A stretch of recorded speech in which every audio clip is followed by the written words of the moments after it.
করেছেন।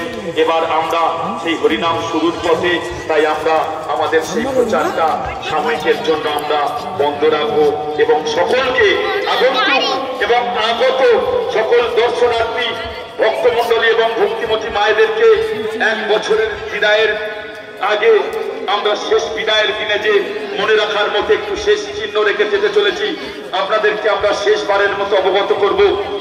শেষ বলে কিছু নেই, শেষ থেকে আবার আমরা শুরু করব আগামী দিন, আগামী বছরগুলিতে। আপনারা এইভাবে সহযোগিতা করবেন, আপনাদের চরণগুলি এইভাবে করলে আমরা আগামী বছরগুলিতে আবার ধন্যবাদ জানিয়ে আমি আপাতত স্টপ রাখার জন্য চেষ্টা করব। আর দাদা ভাই আমাদের যিনি অক্লান্ত পরিশ্রম করে বিগত কয়েকদিন ধরে যিনি মাইক্রোফোনে ছিলেন, মাননীয় রাজকুমার মন্ডল, যার শুরু থেকে এই মেলায় যিনি ছিলেন, সেই দাদা ভাইয়ের হাতে মাইক্রোফোন তুলে দেব।